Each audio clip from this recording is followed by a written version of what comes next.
We live in a world plagued by pornography, and people are looking for help. When an individual struggles with pornography, they often turn to their church leader for that help. How does a leader help a person overcome the shame of this issue and start seeing positive progress? How can a leader help youth to open up about struggles with pornography? What are some lasting, proven tactics that actually make a difference? In order to help, Leading Saints has created the Liberating Saints Library with more than 20 presentations featuring individuals who have a unique perspective or expertise around this topic. 3 of those most popular sessions are available to watch now. Simply text the word LEAD to 474747 to start watching now, or visit leadingsaints.org/liberating. And remember, text the word LEAD to 474747 in order to access the 3 most popular sessions of the Liberating Saints Library. Welcome back to the Leading Saints podcast. Leading Saints is a nonprofit organization dedicated to helping Latter-day Saints be better prepared to lead. And we do that through content creation, much like this podcast. We have articles at leadingsaints.org you should check out, a weekly newsletter you should subscribe to. Also has unique content. So let's jump into this week's episode.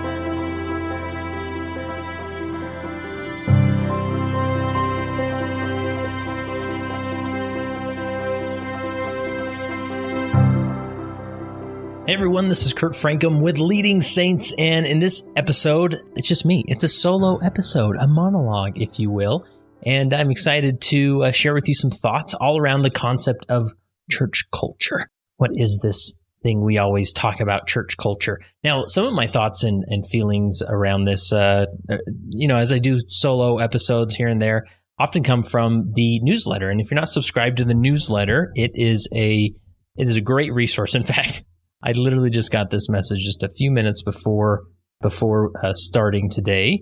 It says, "I still don't know how I ended up receiving your weekly emails, but I will tell you this.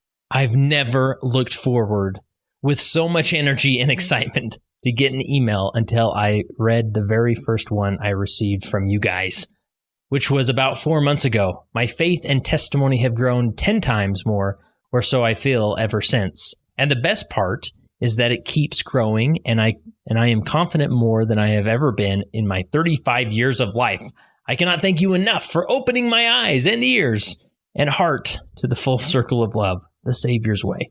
So a big shout out to the person who sent me that, and maybe a little overstated, but the newsletter is a unique thing. You know, I know lots of people have newsletters, and it's sort of like, this is what we posted this week on social media, but I've really tried and add some unique content. I've haven't written an article for the traditional Leading Saints website for quite some time, mainly because I put all of my perspective in the newsletter. So if you want Kurt Francom's thoughts about leadership on a weekly basis, that's where I go. And then, of course, we keep you up to speed with everything that we're posting and the podcast, the articles and things, so that you have a one-stop shop of making sure you don't miss any of the fantastic content coming out of the Leading Saints world.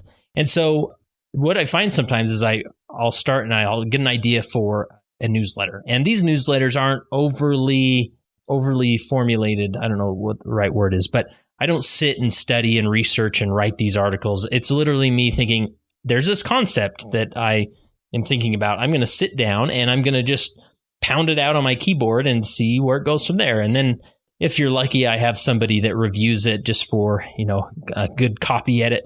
And then I email it out, typically on Tuesdays, sometimes on Wednesdays, and every once in a while on Thursdays, depending on how the week is going. And it's been interesting. We get a great open rate to these emails, and it's maybe some unique thought that will get you thinking. And I love it when people respond back and they say, "Kurt, I completely disagree with you." And I'm like, bless you, because I need pushback like that, which will sort of feed into this conversation. So anyways, I had this idea weeks ago, and I thought, everybody keeps using this term called culture, like church culture. Oh, that's not doctrine, that's culture, right?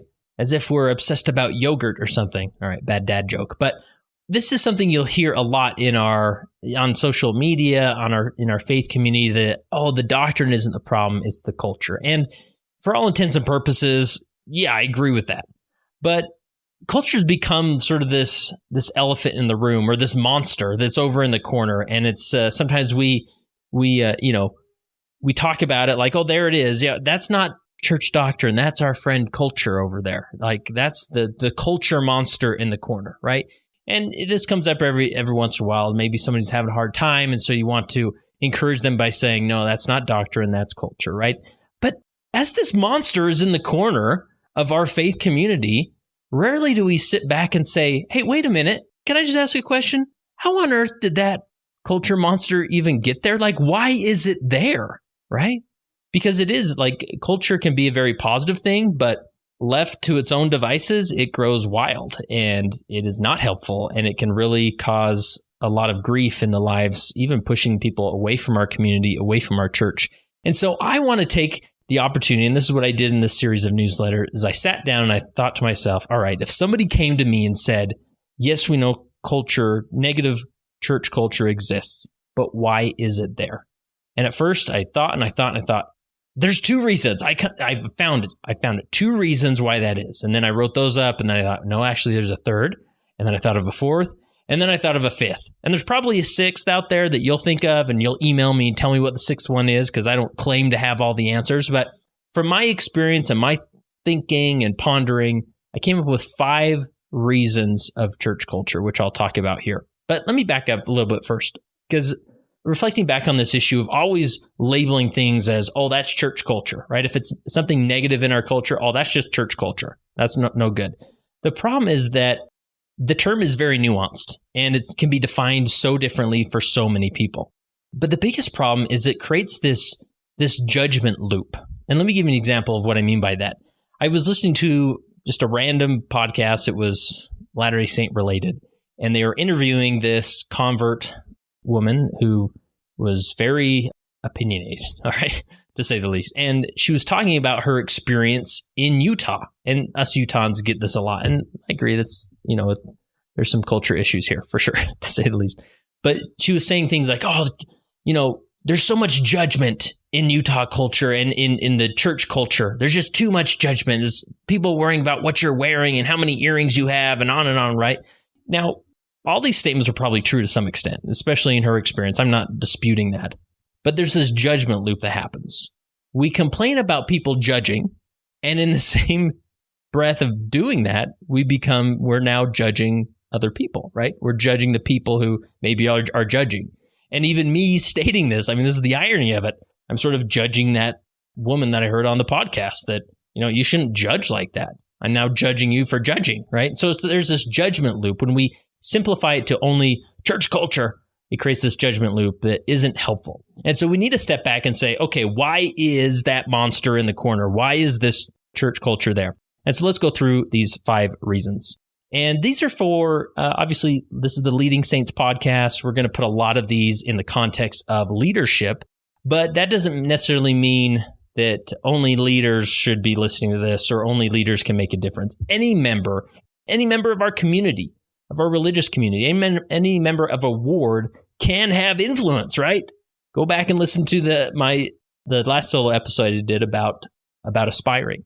Like, positive influence is needed, and we need your positive influence. So don't just think, well, if I was only a leader, I'd be able to impact some of these 5 points that Kurt talks about, but I'm not a leader. But this applies to anybody, even though I'll put them in the context of church leaders, since that's sort of what we do here. All right, the first reason, and I don't think these are in any particular order, but mainly just how they came to my brain. The first reason for negative church culture is lack of ability. Again, this is one of my sayings I'm being known by. I was on the All In podcast through LDS Living with Morgan Jones, and we talked about this concept, which never confuse an ability problem with a motivation problem. Because this is what can happen as we experience maybe negative church culture. We sort of fold our arms in the back of the room and say, oh, man, that person, that leader, if they would have just been more motivated, or they just don't want to see this change, or they're perpetuating something negative. Instead, default to maybe it's an ability problem, right? And if we can increase the ability of individuals, that's going to benefit our culture. Okay, so for example, imagine the result of having a really skilled teacher teach Sunday school. Does that change the dynamic that happens there, right? We've all had that experience. We've had really good teachers, and maybe we've even experienced some really poor teachers. Now, bless their hearts, it's not that we should only call really good teachers of those positions, but, we're rooting for everybody. But nonetheless, there's a difference there. And when we have a really good teacher, everyone wants to come back, right? They love the gospel more because they love learning about it, right? Now, imagine seeing a bishop who has a strong understanding and ability to show empathy, right? We did a great series with Louis Hamner. You can get access to it at leadingsaints.org. He taught for 4 hours about the skill set of empathy. And that's right, it's a skill set. Now, naturally, there's people just like LeBron James was born with a certain level skill set of basketball, right? Obviously, he's worked hard and throughout his career, but to master that. But I think from whatever genetics he has is a little different than mine, especially the fact that he's grown to 6 foot whatever, and I'm, maybe a good 5'11" if I'm on my tippy toes. And so some people are born to be more empathetic, right? But it is a skill set that can be learned. And so a bishop, an elders quorum president, a relief society president who is more empathetic, people want to engage in that environment that they're creating as a leader. They want to come back. And they'll even maybe be able to connect with the core doctrines of the church, even the atonement of Jesus Christ, right? And receive healing because I think they're like, man, my bishop gets me. And I feel so heard when I'm there, because he's good at empathy, right? That's a skill set. And therefore, they'll feel like, yeah, I feel like I can reach the Savior more easily when he's by my side, right? I begin to understand the Savior better. And a few weeks ago, we highlighted this with my interview with Steve Shields. He talked about therapy, right? This is really the difference between a bishop and a therapy. Like a therapy has gone to school and they've learned a certain skill set of how to show empathy in a one-to-one situation. And it's not necessarily that they say the right thing or that they have the right therapeutic model that heals more people than not, but they're just more trained to be more empathetic. And so that skill set goes a long way. So with this reason, when we put it in the context of this negative church culture isn't just here because it's here, but man, my bishop, he's trying really hard, or my Relief Society president, she's trying her best, but she just maybe doesn't have some abilities that are going to help her excel at leadership. And that naturally creates some empathy. You think, oh, yeah, well, maybe I could help out here, or maybe I can be more patient, right? And when we put it in this context of thinking, oh, so it's not just this bishop or this leader is a really bad person and they want pain to permeate their ward or whatever. It's more of it separates their identity from the leadership. And you separate that, and now culture isn't oh, you are the problem of the culture, right? Because that's not necessarily the case. There's not a certain, some people can default to the fact that, oh, religious people, there's something about religious people that permeates negative culture. But that's not the case. It all goes back to these concepts of one being the lack of ability. And that's why as I do these interviews, and really this is why Leading Saints exists. When I was a young leader and I first founded Leading Saints, it was mainly because I felt like I don't have the skill sets necessary to really lead effectively. And I'd love to go out and figure out what those skill sets are, right? And learning skill sets of leadership is really going to perpetuate a positive culture. And so that's really what we focus on here at Leading Saints. And so I hope you find value in here. And again, we don't necessarily claim to have all the answers, but hopefully you come here and you're put onto a certain skill set that you could develop, like empathy, right? Or, I won't list them off here. And as I'm doing interviews, this is why I'm often asking, wait, how did you do that? You just said that you set up this early morning, devotional study group for seniors in your stake to study the gospel topic essays. Wait a minute. How'd you do that? How did you invite people? How often did you do it, right? I'm often asking very skill set focused questions because I want to identify the skill set that allowed you to do that. Or you may assume, well, everybody knows how to organize a group of seniors and talk about difficult gospel topics, right? No, that may be a skill set and we want to learn that from you. All right. So the first one, the first reason for negative church culture is lack of ability. Number two, the second reason for negative church culture is negative mindsets. Now, we had Ryan Gottfredson, bless his heart, he's given a ton of his knowledge to the Leading Saints community. He wrote a book called Success Mindsets, and we'll link to that episode where I interview him about his book, Success Mindsets, and then even the episode where he talks about vertical development. This is a great place to understand how mindsets can impact culture positively or negatively, right?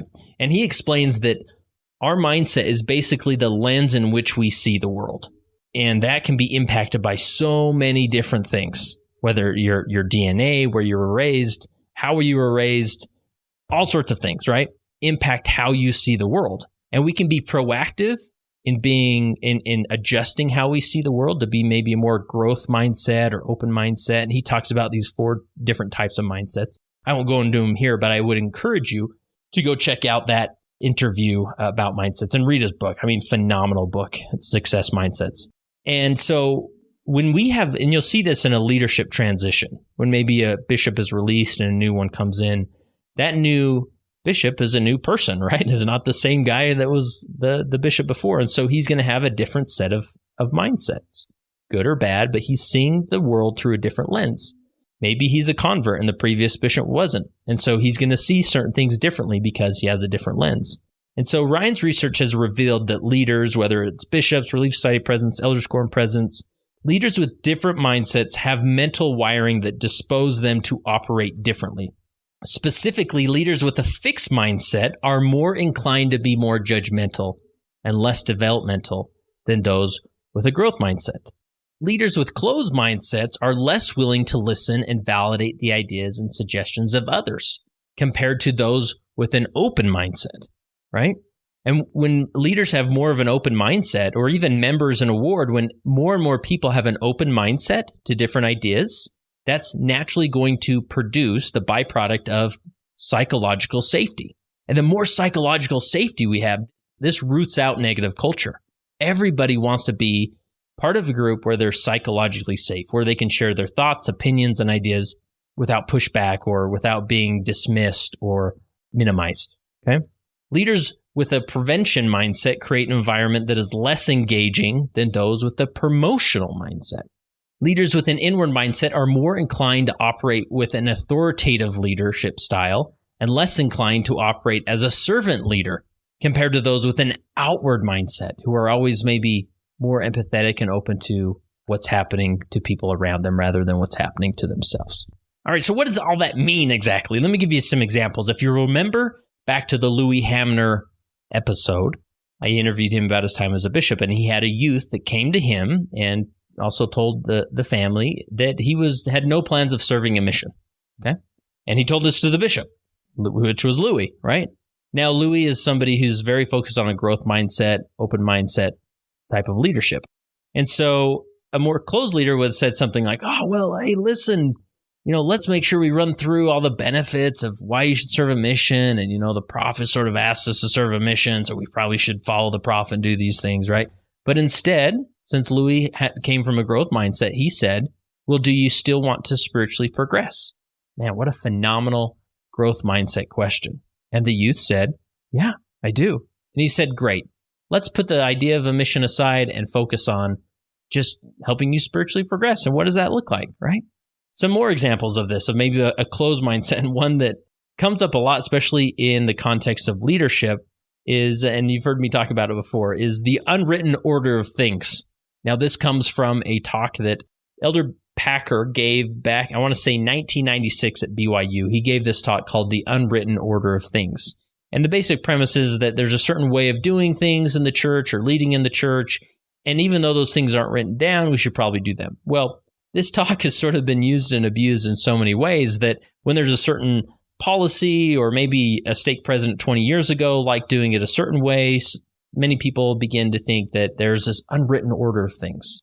And that's part of the unwritten order of things. When in reality, Elder Packard mentioned very few things on that are included in the unwritten order of things. And please, if there is this mysterious list of unwritten order of things, would somebody please take the time to write them down? because it's causing a lot of confusion, right? We are a house of order in this church, right? And if there's something, a rule or policy that needs to be followed, it's going to be in the handbook. And you should refer to it often so you're familiar with those things. But to just group certain policies or things we do as, oh, that's part of the unwritten order of things, right? That happens because it's a very prevention type of mindset or a fixed mindset. Like, this is the way it's always been done, so therefore that's the way it always should be done, right? And that can perpetuate a very negative culture because people are thinking like, why are we doing this? Like, this isn't effective, but only reason I get is that it's on this unwritten order of things, right? Another example is dominating church callings. I see this a lot, and I get these heartfelt emails from primary presidents who are saying, man, I'm trying to be a good leader, but I just sit in sacrament meeting as I hear callings, from the bishopric about who's serving as primary teachers, and I have no say in what's happening. And sometimes we have this prevention mindset as leaders or as a bishopric where we think, there's so many moving parts in this ward. Like, what am I going to do? And, what if two people suggest the same person and I'm going to have to make the decision anyways? And it's certainly, the handbook says it's sort of my call what to say or who to put in all these callings. So I'm just going to do it for them, right?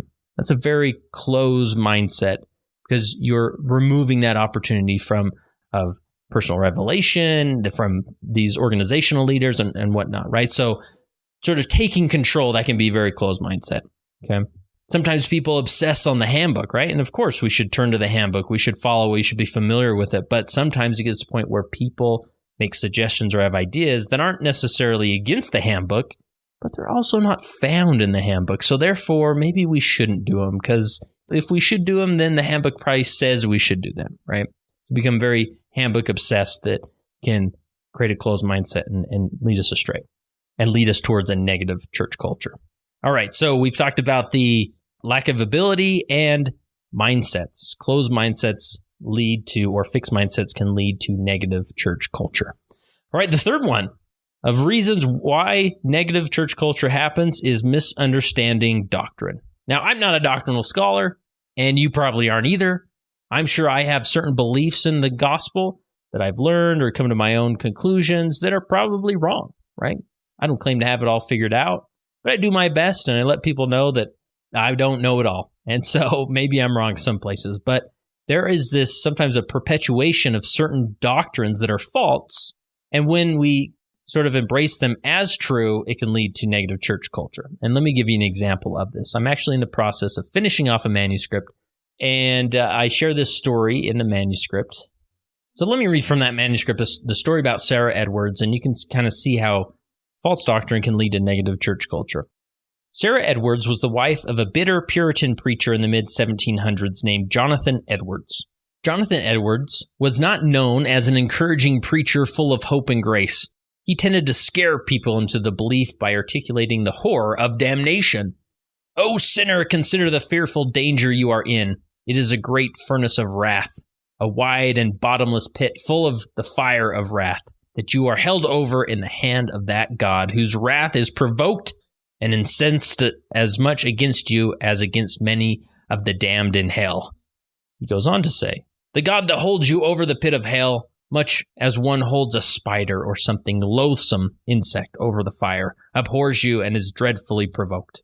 But alas, instead of one, how many is it likely will remember this discord in hell? And it would be a wonder if some that are now present should not be in hell in the very short time before this year is out." Now, for John Edwards' wife, Sarah, described herself feeling so low in grace because she had an interpretation of God that didn't feel redemptive, but only condemning. One morning, while her husband was out of town, Sarah's family hosted a visiting preacher by the name of Reverend Peter Reynolds. This reverend offered a morning prayer that struck Sarah. He spoke to God in a way she had never heard before. She said, "I felt an earnest desire that in calling on God, he should say Father, or that he should address the Almighty under that appellation, on which the thought turned in my mind. Why can I say Father? Can I now at this time, with the confidence of a child and without the least misgiving of heart, call God my Father?" At this moment, a Christian woman who thought she understood God's character had in fact discovered a new depth to his soul, one that brought her feelings of grace and love. She realized she had never been worshiping an angry God as much as she was worshiping a Father in heaven who deeply loved her. This story gives me pause and excitement. It encourages me to stop and consider the attributes of my Heavenly Father that I may be misinterpreting. It brings me to ask myself if I have allowed my life experience to limit God's true identity in my mind's eye. All right, so this is an example. Jonathan Edwards was a bitter preacher, right? And had some really skewed perceptions about God, and is he really just angry with us and holds us over like a spider over hell, right? You can see that, I would imagine maybe Jonathan Edwards had a difficult time, filling up those pews on Sunday, because a misunderstanding of doctrine can lead to negative church culture. You see this in, for example, mission culture, right? If there's too much of a push for youth to serve missions, it can suddenly be interpreted as a doctrine that a mission is a form of a saving ordinance, when it is definitely not. It's just easy to blame it on culture, right? Oh, well, that's just mission culture. But when we recognize that there's actually a misunderstanding of doctrine, then we can approach this issue a little bit differently and think, oh, I see some people misunderstand the doctrine of missions and see it as some type of saving ordinance. Well, I'm going to make sure that my children know that missions aren't a saving ordinance, but the temple is. And so let's maybe point people towards the temple. Another one is this concept of families can be together forever. Now, on the surface, on the superficial primary song level, yeah, that's true. Families can be together forever. But then it also perpetuates this idea of what I call the empty chair in heaven fallacy. People assume that their loved ones who maybe separate themselves from the church or who don't keep their covenants, that they'll live in a far-off location with no Zoom or cell service, right? When in reality, we don't understand the simple nuances of what the afterlife is like. And when we perpetuate this doctrine that families can be together as if it's a doctrine based on geography and what neighborhoods people live in, then that can perpetuate a very negative church culture because somebody has misunderstood doctrine, right? And who wants to go to a church where it seems like, oh, you got to do these things or you won't be able to see your mom in the afterlife? Again, that's not helpful in perpetuating a positive church culture. All right, number 4 of the reasons why negative church culture happens is lack of exposure. And I thought I was done with number 3, like I said, but then I saw this YouTube video of this gentleman talking, and he's a Latter-day Saint, but I could tell he had a very negative attitude or opinion about the LGBTQ community, especially in the church, right? That they were somehow not part of us. And it wasn't like completely inappropriate or disparaging, but it just felt a little uncomfortable. And I sat with this and I thought, why does he think like this? Like this, people could easily label this, oh, that's church culture, right? But why is it? And I realized that a big part of negative church culture comes from the fact of lack of exposure, okay? The lack of exposure that maybe somebody hasn't been exposed to diversity of lifestyle or diversity of background, that they're not going to be able to develop enough empathy to see other people who are in different circumstances, right? And I've heard this, this stated in terms of like individuals who indulge in pornography. And some people say, oh, they know it's bad, and if they wanted to stop, they would stop. And that sort of discounts like, maybe there's more to it, right? Maybe there's some life experience there. And Ryan Gottfredson does a great job of articulating this well when he says he saw a homeless person on the road, but he approached it from the point of view of like, maybe that individual is actually doing their best, right? But maybe their life experience, the trauma they've had in their life is impeding them or trying in the same way that you would, right? Now, people overcome these things, and it's encouraging to see that happen, but to try and expose yourself to diversity of lifestyle and hear people's stories, and then you gain a deeper level of empathy and think, oh, I see. I can see why you're in that spot. My life, I didn't experience that. And who knows, I may be in your same spot if I had experienced that, right? As humans, it's easy for us to project our life experience on others we associate with. And this is a very simple thing for leaders to do. Typically, those that are called to leadership have some level of stability in their life, as they should, right? They're about to walk into a very busy calling with many responsibilities. And so it's easy for them to feel like, well, I did A and then I added B to it and then I've found success, right? I behaved a certain way and I did that consistently and now I'm happy and have great blessings in my life. So why don't you just do that, right? And maybe somebody's dealing or wrestling with certain trauma that impedes them from acting or getting the same results as you, right? And so by exposing yourself to other lifestyles and perspectives, it really helps you gain empathy and promote more positive church culture. Now, you'll see this concept surface as far as like lack of exposure when individuals, you hear people maybe make a comment in Sunday school and it's a very us versus them comment, right? Like those that don't attend church or the LGBT community or, right, those that doubt their faith, right? It can sound very us and them. And that just means there's maybe a lack of exposure that person has had, where if you take most members of the church or really any human and sit them down with somebody who's diverse, has a diverse opinion, background, or life experience, and just have them hear their story, they're suddenly going to understand, oh, now that I've been exposed to your life a little bit more and have a deeper understanding, I have more empathy for that, and that will promote positive church culture. So again, we're not blaming it on the culture. It just means someone hasn't had much exposure to other life experiences. If you want to hear like the power of exposure, what it can have on somebody, we'll link to this episode. But years ago, I did an episode on the Leading Saints podcast called What I Learned About Leadership When My Second Counselor Left the Church. As I served as bishop, right before I was released, my second counselor left the church. And I sat down with my second counselor, and it was an episode more about me than him, and I just wanted to hear his story. I wanted to hear what got him to that point. And sitting down, you can almost hear it in the interview. As I get near the end, I have my empathy for him grows and grows. So it can be a simple act of just sitting down with people and hearing their stories.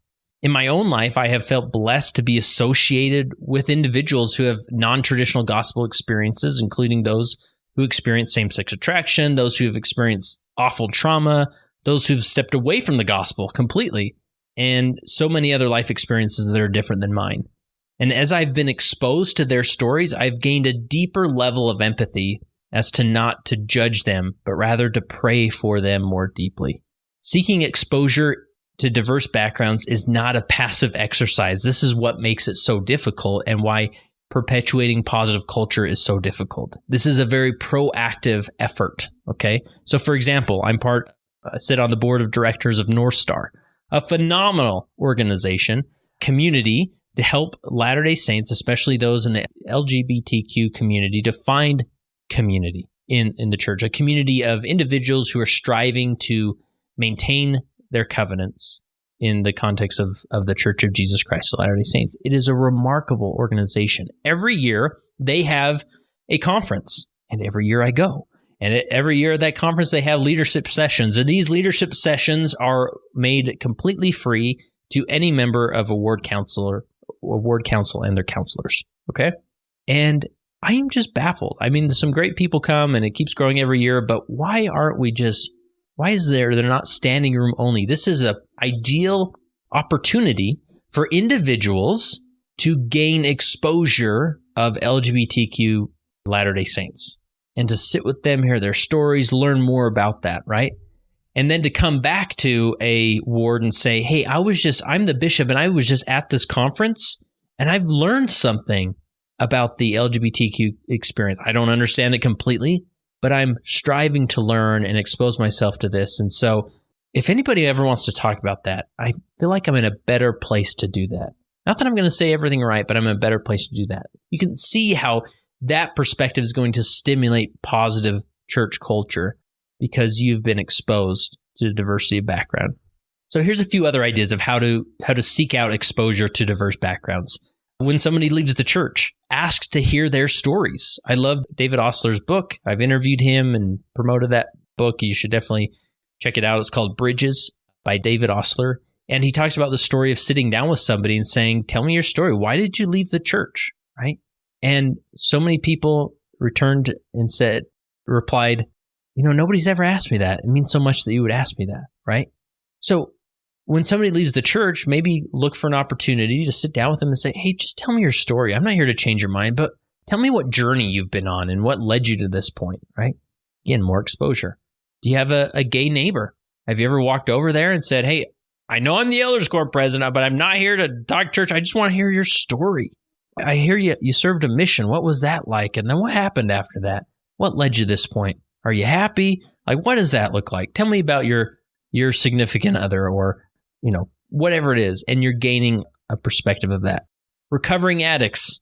So many people see addicts as, if they wanted to, they could stop.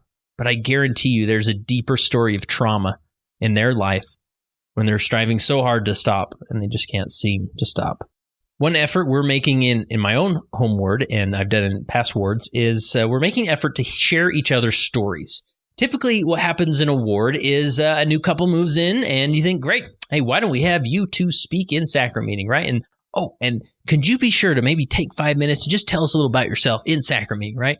And you get this, my husband does this, I do that, we have this many kids, and we like to do this. Anyways, on to my gospel topic for my sacrament meeting talk, right? Like, we just get this blip of their story in that context. So one effort we're making in our ward is we have started a ward podcast, okay? And I've done this in another ward, it worked out phenomenally. Now, obviously, I'm the guy with all the podcast equipment, so I'm spearheading this and conducting those interviews, but when you make space to really sit down with your ward members and hear their stories, you'll be amazed at the heartbreak. You'll be amazed at the faith-promoting experiences. You'll be amazed at so many nuances in their life that make them who they are. And by the time you hear their story after a half hour, maybe an hour, you think, man, I just love them because you've been exposed to their experience.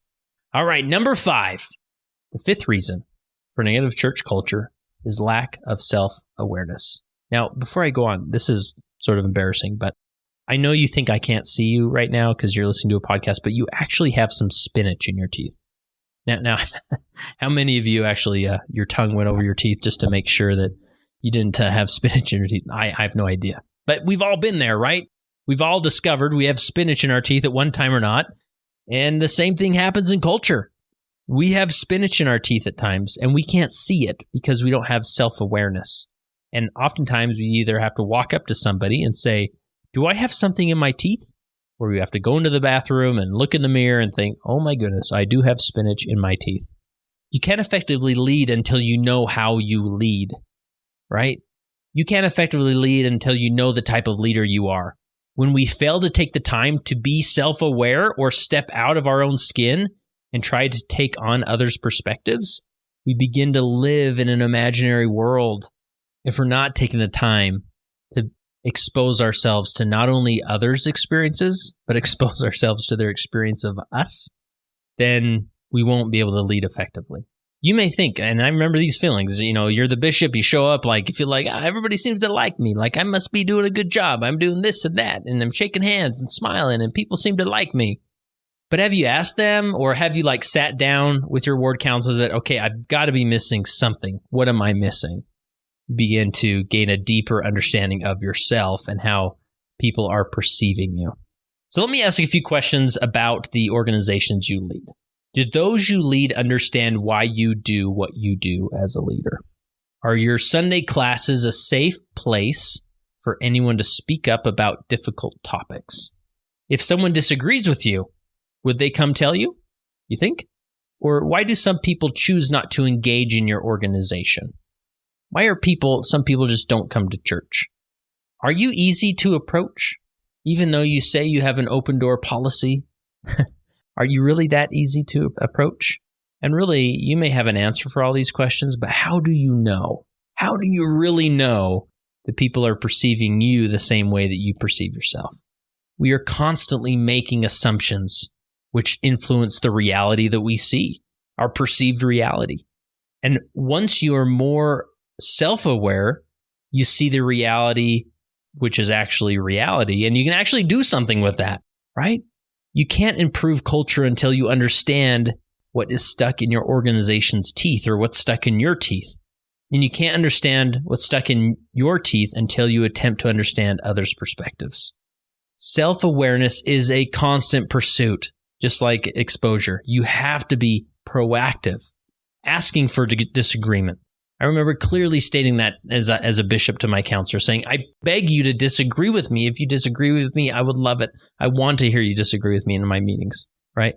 Because you're going to be more, and it did lead to that. I was more self-aware of who I was as a leader. Take surveys. There's nothing wrong with this, right? You can pass something around or do a simple Google survey and ask the ward, how am I doing? Or how are we doing as a ward council? How's your church experience? What do you wish was different? What do you want us to do more of, less of? Those types of things. Surveys kind of seem very like businessy or, secular world stuff does that. But you can take surveys and you can gain deeper revelation by doing this work. Stop people in the hall. Just grab someone and say, hey, how's it going? Like, no, really. And you might have to follow up and ask them several times. Tell me, how am I doing? Like, what did I miss? Like, how was your church experience today? How could it be different, right? Just constantly be in that mode of curiosity. What am I missing, right?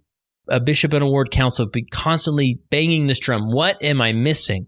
How am I seeing this wrong? What do you see, sister? Brother, what do you see? And you're going to be more and more self-aware. If you have a leader who you consider unaware of their self-aware, talk to them. Does that make sense? Like we sometimes sit there and think, oh, man, the bishop, I know he's trying so hard, or that elders quorum president, I see what he's trying to do, but I think he's self-aware as far as how we perceive him as a leader. Maybe I should sit down and talk with him, right?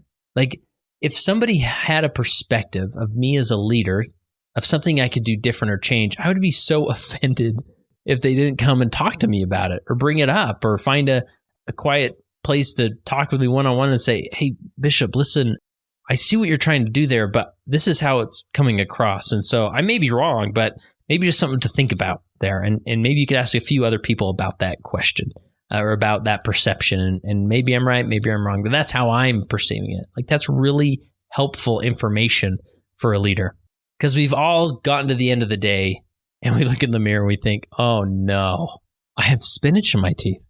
How many people did I talk to and nobody had the heart to say, hey, right there, you got some spinach in your teeth. Like this is crucial for us to develop a positive culture. All right, so therefore what? What are we supposed to do with these information? Let's run through them again. The first reason is lack of ability. Second reason, negative mindsets. Third reason, misunderstanding doctrine.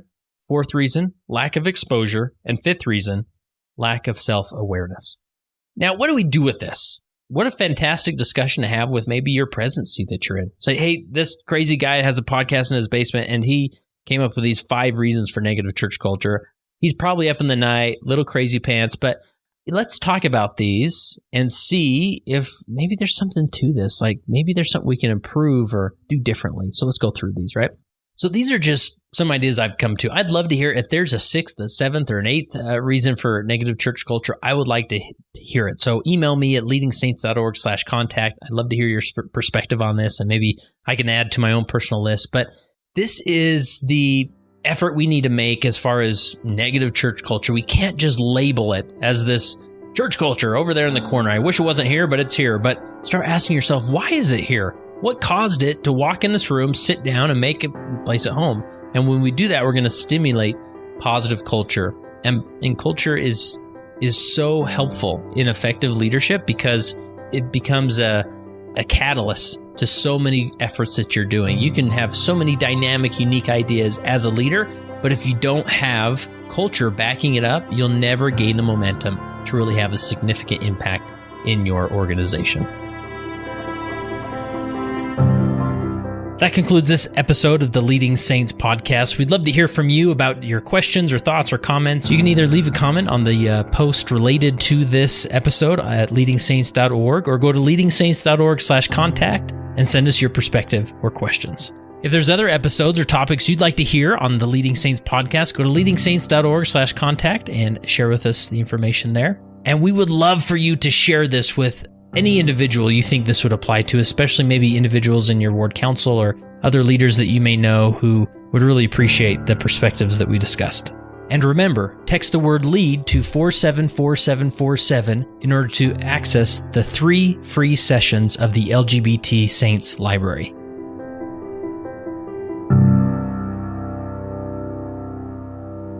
It came as a result of the position of leadership which was imposed upon us by the God of heaven, who brought forth a restoration of the gospel of Jesus Christ. And when the declaration was made concerning the only true and living church upon the face of the earth, we were immediately put in a position of loneliness, the loneliness of leadership, from which we cannot shrink nor run away, and to which we must face up with boldness and courage and ability.